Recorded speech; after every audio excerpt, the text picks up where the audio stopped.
Hi అండి, మరొకసారి కొత్త వంటకంతో మీ ముందుకు వచ్చేసాను. Welcome to Sweety Shravya all in one YouTube channel. గుత్తి వంకాయ కర్రీ చేసేసుకుందాం, టేస్టీగా యమ్మీగా చేసేసుకుందాం. వచ్చేసేయండి. మరి ఇంకెందుకు ఆలస్యం, ఇటువంటి టేస్టీ యమ్మీ గుత్తి వంకాయ కర్రీ మీ ఇంట్లో వాళ్ళకు కూడా చేసి పెట్టండి, ఎంతగానో ఆస్వాదించండి. చాలా యమ్మీగా టేస్టీగా ఉంటుందండి. ఇది పెళ్ళిళ్ళ స్టైల్ గుత్తి వంకాయ కర్రీ, అస్సలు ఎవరు మిస్ అవ్వద్దు. ఇంకెందుకు ఆలస్యం, మరి చేసుకునే విధానం చూసేద్దాం. వచ్చేసేయండి. ఒక మిక్సీ జార్ తీసుకుని అందులో 1 టేబుల్ స్పూన్ జీలకర్ర, 1 టేబుల్ స్పూన్ నువ్వులు, మరొక 2 టేబుల్ స్పూన్ ధనియాలను వేసుకుందాం.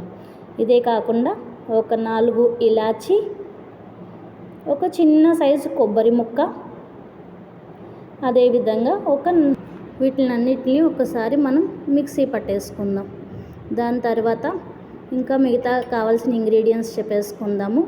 నేను ఒక 1/2 కిలో గుత్తి వంకాయలను తీసుకున్నానండి. మీడియం సైజు వంకాయలు మాత్రమే తీసుకోవాలి. కాబట్టి ఒక 2 ఉల్లిపాయలు మాత్రం సన్నగా సీరికల్లా తరిగి పెట్టుకున్నాను. మిక్సీ కాబట్టి కొంచెం పెద్దగా ఉల్లిపాయ ముక్కలు తీసుకున్న ప్రాబ్లం లేదు. ఈ విధంగా మసాలా మిక్సీ పట్టుకున్నాక మనం కట్ చేసుకున్న ఉల్లిపాయ ముక్కల్ని, అలాగే ఒక టమాటా కూడా కట్ చేసుకోవాలి. వాటిని అలాగే 3-4 పచ్చిమిర్చిని కూడా అందులో వేసుకుని మిక్సీ పట్టేసుకోవాలి. వీటిని మొత్తం ఒక ఫైన్ పేస్ట్ లాగా రెడీ చేసేసుకోవాలి. అలాగైతేనే మనం వంకాయలో స్టఫింగ్ పెట్టడానికి బాగుంటుంది, ఈజీగా మెల్ట్ అవుతుంది కూడా అందులోని. ఒకసారి ఇదంతా మిక్సీ పట్టేసుకున్నాక చూసారా, ఈ విధంగా మిక్సీ పట్టుకోవాలి. ఫైన్ పేస్ట్ లాగా అయిపోతే చాలా బాగుంటుంది, మసాలా అంతా మిక్స్ అయ్యి అందులోని. అలాగే ఒక 1/2 కిలో వంకాయలు తీసుకున్నాను అన్నాను కదా, అవి కూడా మనం మసాలా వేసుకున్న తర్వాత ఈ విధంగా కట్ చేసుకోవాలండి. మరీ చివరి దాకా కట్ చేయొద్దు, మసాలా పేస్ట్ లోపటి వరకు వెళ్ళేటట్టు కట్ చేసుకోవాలి. ఈ ఫైన్ పేస్ట్లా చేసుకున్నాం కదా, అది మనం ఒక దాంట్లోకి తీసుకుని అందులోకి ఇంకా మనం ఉప్పు, కారం, పసుపు కూడా మనం ఇందులోకి యాడ్ చేసేసుకోవాలి.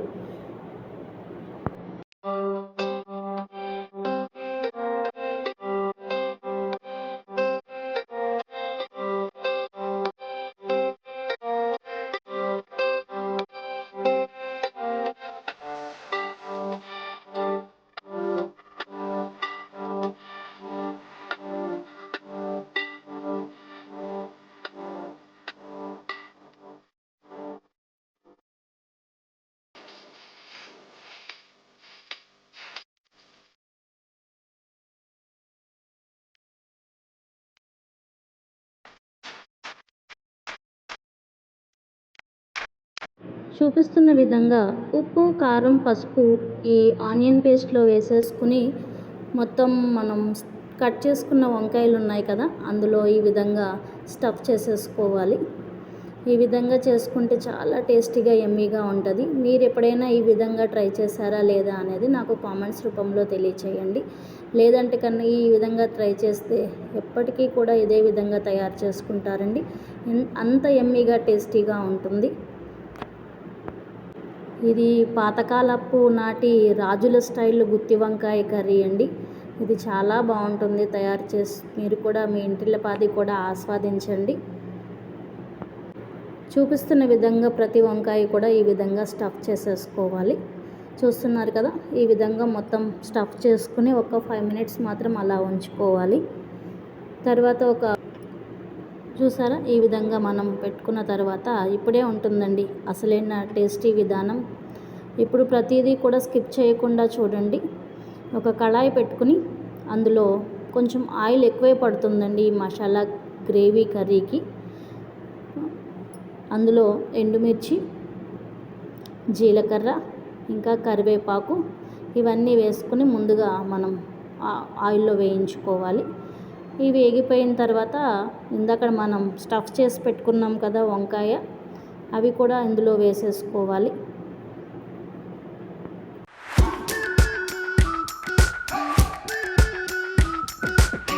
We've been waiting for so long. been waiting for this time to begin. We ain't getting any older.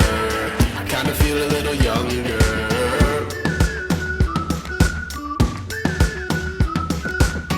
Run away and embrace the day. The sun is out, won't go away. Feel the clouds on your shoulders. ఇందాక మనం stuff చేసి పెట్టుకున్నాం కదా వంకాయల్ని, అవన్నిటిని కూడా ఇందులో వేసేసుకోవాలి. చిన్న మంట మీద ముందుగా మనం కొంచెం ఉల్లిపాయనంతా మగ్గించుకుందామండి. ఆ మగ్గడంలోనే ఉంటుంది అసలైన టేస్ట్ అనేది. మరీ హై మంట పెట్టొద్దు, చిన్న మంట మీద పెట్టుకుని పూర్తిగా మనం ఆయిల్లో ఫ్రై చేసుకోవాలి. చూస్తున్నారు కదా, ఈ విధంగా ఆయిల్లో కొంచెం ఫ్రై చేసుకోవాలి. ఇప్పుడు కొంచెం ఉప్పు కారం కూడా మనం చెక్ చేసుకుందాము. ఆనియన్ పేస్ట్లో వేసాం కదా, సరిపోలేదు అనుకుంటే కనుక ఇంకొంచెం ఉప్పు కారం మనం ఇందులోనే యాడ్ చేసేసుకుందాం. ఇందులో మనం అల్లం వెల్లుల్లి పేస్ట్ వేయలేదు కదా, అది ఇప్పుడు యాడ్ చేసుకుందాం. ఇది కూడా వేసేసుకుని కొంచెం సేపు మనం మగ్గించుకుందాం. కొంచెం పసుపు కూడా యాడ్ చేసుకోవాలండి. ఈ కర్రీని మనం సిమ్లో పెట్టుకుని మాత్రమే చేసుకుంటే చాలా ఎమ్మీగా టేస్టీగా ఉంటుంది. మీరు కూడా ఈ పద్ధతులు ఎప్పుడైనా చేశారా? మీరు ఏ పద్ధతిలో చేస్తారు అనేది కూడా నాకు కామెంట్స్ రూపంలో తెలియచేయండి. ఇంకేమన్నా డౌట్స్ ఉంటే కూడా కింద కామెంట్స్ రూపంలో అడగండి, ప్రతి ఒక్కటి చెప్తాను. చాలామంది అడిగారు గుత్తి వంకాయ కర్రీ చేసి చూపించరా అని అడిగారు, అందుకోసమే ఇది చేస్తున్నాను. మీకు ఇంకేమైనా కర్రీస్ కావాలి, ఇలా టేస్టీగా ఎమ్మీగా పెళ్ళిళ్ళ స్టైల్ కర్రీస్ కావాలి అన్నా కూడా నాకు కామెంట్స్ రూపంలో తెలియచేయండి. నేను తప్పకుండా మీకు రిప్లై ఇస్తాను, అదేవిధంగా చేసి చూపిస్తాను. ఈ విధంగా కొంచెం సేపు మగ్గినాక మనం మూత పెట్టుకొని ఉంచుకుని 2 నిమిషాలు మగ్గబెట్టుకోవాలి. ఈ విధంగా చూసారా, ఇలా నూనె పైకి తేలితే మగ్గినట్టే. ఇప్పుడు ఒక్కసారి మొత్తం మనం కలుపుకుందాము. ఇప్పుడే అసలైన అరోమా వస్తుందండి, ఎంత బాగుందో స్మెల్ అయితే నాకు చాలా నచ్చింది. వెంటనే ఆకలి వేసేసిందండి ఆ రోజైతేని.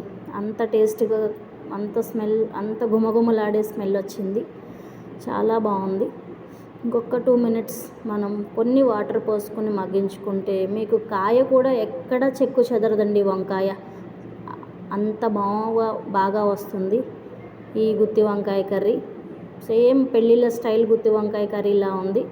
మీరు కూడా ఈ విధంగా తయారు చేసుకుని తప్పకుండా నాకు ఏ విధంగా కుదిరిందో కూడా కామెంట్స్ రూపంలో తెలియచేయండి. చూసారా, ఎక్కడ వంకాయ అనేది చెక్కు చెదరలేదు, అంత ఎమ్మీగా టేస్టీగా వచ్చింది.